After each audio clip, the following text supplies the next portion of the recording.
can't believe Carol asked us to do another video after the fiasco we did with the preschool where we lost our focus. Yeah, we sort of lost the objective in that video, and instead of talking about the preschool, we ended up talking about all the parties we went to when we were on the preschool board. Again, let's go to the mission of Reverend McCoy being here. He brought in speakers like Oswaldo Vina, stuff like that. Oh yeah, then there were Gary Burge and Mark Teasdale. And the bishop came and preached 4 times. We had never had a bishop preach at HUMC until Dr. McCoy came.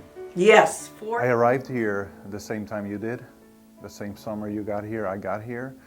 And I was impressed by your welcome, by your warmth, by your the way of carrying yourself as a pastor, and you made me feel welcome here. So it's a testament to your ministry that I have stayed here.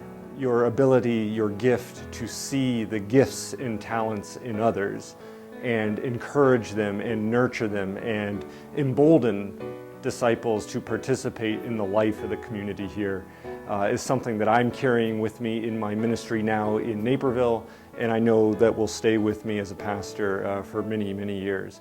For whatever reason, you came to the church and introduced yourself, and I think we recognized that very first night that we had a passion, both of us, for the youth, for missions, for outreach, and we've worked at that ever since. During their second trip to Appalachian Service Projects, or ASP, Reverend McCoy and his family joined us on the trip, and it was a big help to see him, hang out with us, the youth, and participate in like the pie contest, and singing every evening and helping out.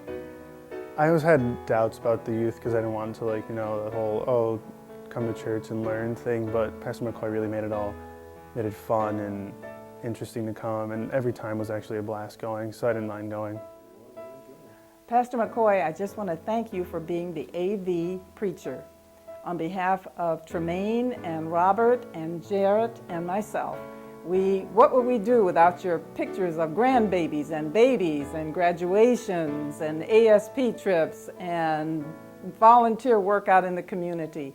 It all enhanced our worship service. You expressed yourself in so many ways, and your motivation to grow this church was so driven, and the 3:30 in the morning email was not uncommon, and it just showed what this church meant to you, and it kind of reflects back as to what you mean to us.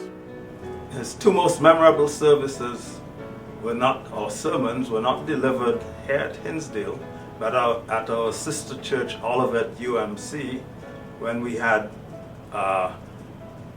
pulpit exchanges. Olivet is in the West Garfield Park community in Chicago, a very poor neighborhood. And there, Reverend McCoy displayed the full passion of his preaching. You could say that he stripped off his Clark Kent suit and revealed the underlying superhero, putting on the full armor of God. I have taken all of Reverend McCoy's Bible classes since he started here. He's an absolutely wonderful teacher. For all of those who have been in the class with me will know what I mean when I say he took us around the barn a few times. That was his funny little story before he would give us a answer to one of the questions. He's been a wonderful preacher, teacher, caregiver, and the biggest Methodist geek I've ever known. You helped us be aware of and understand the importance of the Methodist connection. You also helped us branch out into the interfaith events within our community. You stretched me out of my comfort zone. And so the youth had a chance to host another set of youth from across the connection, because there is always a Methodist connection. There's always a Methodist connection. Yeah, so he's not really leaving us, is he? Because he's going to another Methodist church that we're connected to. You're right. Yeah. So Carol, why are we doing this video?